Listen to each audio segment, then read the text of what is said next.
All right, it's the gaming segment here, the GameFi podcast, everything gaming, arts, music, esports, and film. But of course, we're starting up top, tippy the top with the gaming segment and talk everything gaming that's going on here in Atlanta and abroad. It's cool things always happening in the gaming industry. So, we're really gonna get into that and see what's happening on the gaming segment. Yeah, man. So let's jump into it. Gaming. So I know we had a couple of days to think about the game that we started to work on. What did you think about that? And what are some of your takeaways from that? How'd you feel about it?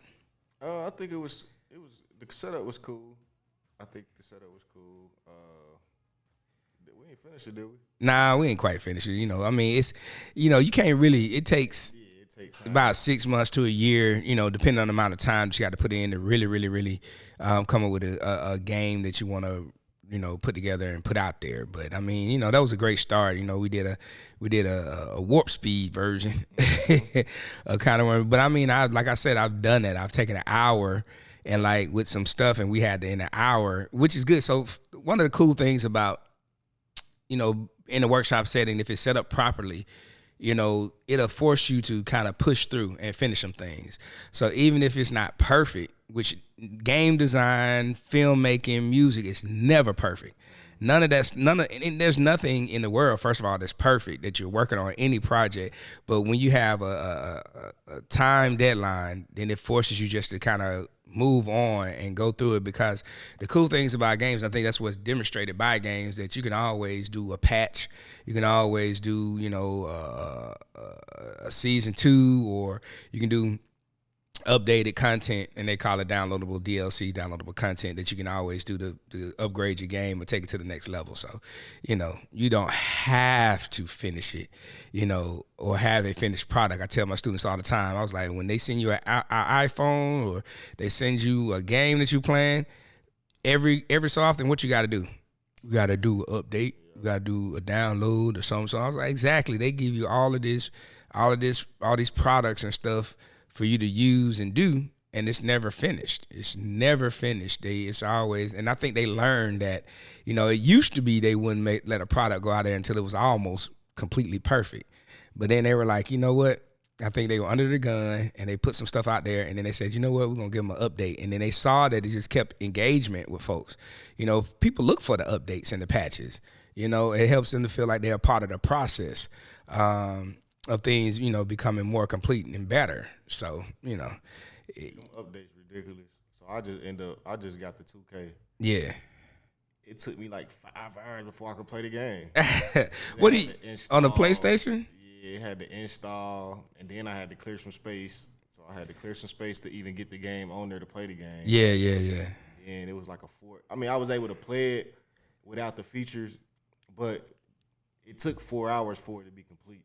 Right. When I was playing it before the update, it ain't had no commentators. I was just playing. Yeah.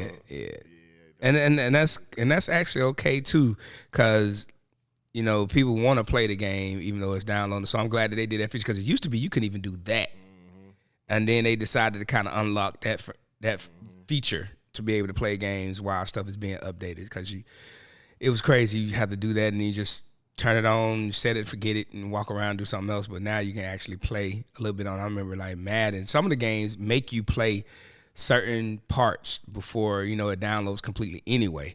Like Madden made you play the Madden game. Yeah, the tribute to John Madden at the beginning, so you can get through. And they just wanted people to give John Madden his due, which is understandable, and that's a cool thing. Kind of made everybody so if you didn't even know who John Madden was, it gave you a chance to know that he actually played the game. He actually coached at various levels, and then he became a commentator. And so just looking at John Madden's career, you kind of go through that different phases, and you kind of go into it. So a lot of students are interested in game design, and they're getting into it, and I think they're starting to understand that you don't have to be, like I always say, you don't have to be the techie person. You can develop the characters, develop the story, and so more of them that are interested in that, they're starting to do that. So it's cool to see that on different games. Some of the games recently that I played, especially at DreamHack, I got a chance to play some developer games from Indie Cluster. That was fun, just to see what they were doing and how they are doing different things. And it's built upon other games. That's what I started to notice. Or to be like a mashup. It'd be the best parts of this game, that game, and then they put it together, and then they come up with an extra little concept and a twist. But it's cool. And it's not a bad thing to see that. And then, some of these ideas from like Street Fighter. There was a game I played, it was like Puzzle Fighters or something like that. It's like a mashup between Bubble Pop, Tetris, and Street Fighter, right? The Street Fighter characters, they fought each other, but you don't control them to fight each other. It's like you move the pieces like in Tetris to clear lines, but it's like Bejeweled and Bubble Popper in that when you touch colors together in certain, threes, 4x4s, 3x3, stuff like that, the gem gets bigger. And so the bigger the gem or the more that you make disappear, the stronger your hit is against the opponent. And so when you do that, it not only drops on their side, like blocks in their way that messes them up from being able to get rid of blocks, but it also hits the person so they get a little weaker too. So it's real interesting. It was a very fun game. It's a 1v1 game, and you go in it and you play it, and there's a lot of different strategies. It's a lot of different strategies to win. Some, you think Tetris, I need to clear all the lines, so that's cool, but you don't really do a lot of damage on anybody. And then, if you wait a little while on Bubble Pop, you set it up just right. You can do a chain reaction, and you do what you need to do. But then you got to move fast. You can't just move slow and just let it progress, because the other person is just going to move fast and clear stuff and hit you and block you. But, it just depends. It's always got to think ahead. It shows you what's coming before it comes, so you kind of think about where you're putting it. And then, like, if you know that you're side by side on the screen, because you can kind of see what they're doing. And if you notice they're doing a big old build up and they're about to do something to you, then you can kind of clear some space and move things out of the way. And then you set things, little bombs to forget it, so that when things count down, it can kind of clear out and stuff like that. I mean, it's a real interesting concept of a game. For me, puzzle games, a little bit of fighter in it, and then just a little strategy inside of it. Those are like the three best games I like to play. So it was cool doing that. But this past Thanksgiving, man, we in the Dollar General looking for playing cards, and these girls come in, they're like, where y'all playing cards at? It's like, y'all trying to play spades too? Yeah.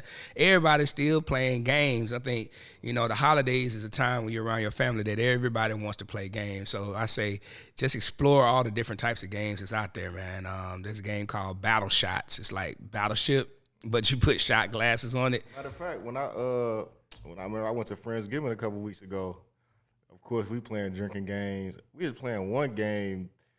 It's like head, shoulders, knees, and toes. But it's like head, shoulders, knees, cup. And then it's like you lined up against somebody. Right. There's cups lined down the row. And basically you got to, whoever the person is, the Simon person, you got to follow their commands. And then when they yell cup, whoever yelled the cup first, they win. I mean, whoever grabbed the cup first win. So they don't have to drink, or you have to drink? I think the loser was drinking or something like that. Actually, I don't think they was drinking in that game. I don't know what the objective was. And sometimes you play games, you really don't know what the objective of it might be. But it's always a twist, all the different types of Monopolies, all the different types of Unos. See, we got the card Monopoly. Yeah. Like I played Monopoly with the cards instead of the board. Yeah. Playing straight with the card. That was cool. We got it. I think I tried to play it a couple times, but we didn't play it. So I don't know if they got Battleship with cards. They got everything Clue with cards now. Yeah. With cards, no boards. So I think they kind of got away from the board that made it more mobile. And that's, I think people understood that people travel and they don't want to always carry the big bulky boards with them, even though they tried to reconfigure them in the packaging so it'd be easier to walk around with and whatnot. But I mean, it is what it is. But that gave people opportunity to innovate. And that's what game designers do. They innovate. They give you a different way to play stuff. We played with sticks in the background and in the backyard and play with the little acorns with the part that you can peel off like a grenade and throw it. I mean, you just come up with stuff. Have a stick as a bat.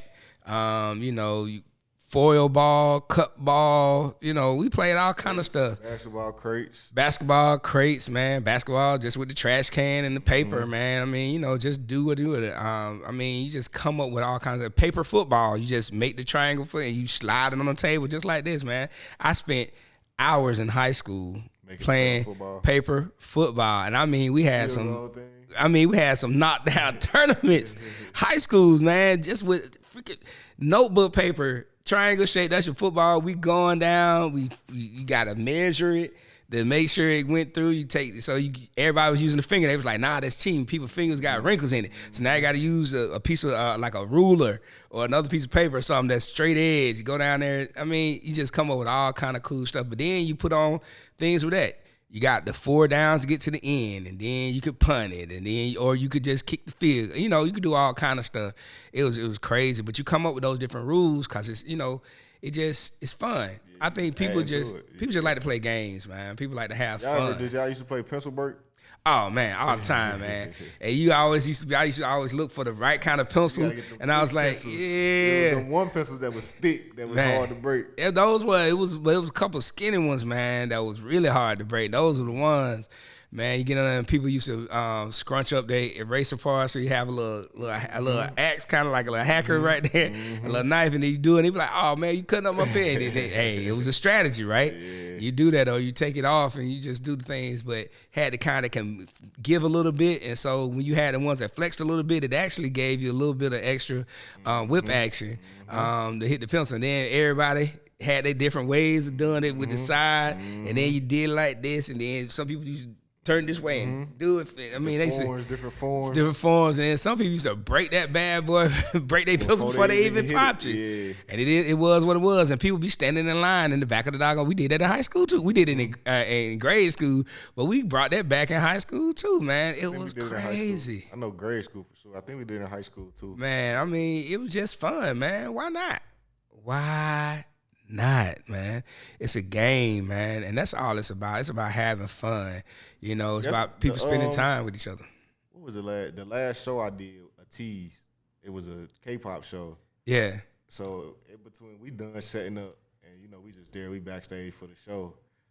The tour crew, they in the back playing CeeLo. They shooting dice. Oh man, and that's one I never got into. With 3 dice. I never got into CeeLo with those 3 dice, man. I was like, man, what are y'all doing? I said, just give me the 2. That's enough. That's enough. They going right crazy. Like you can hear them throughout the whole arena. They yelling like it's a whole crowd there. Like, hey, but that's it, man. Security had to tell them to be quiet. Like, but that's the thing, though. You know, games bring out fun. It's volume, man. It's chaos. All kind of things going on, man. But hey, guess what? That's the segment, man. We did it. We got through it. Now it's time to move on to our next segment. That's the end of the gaming segment.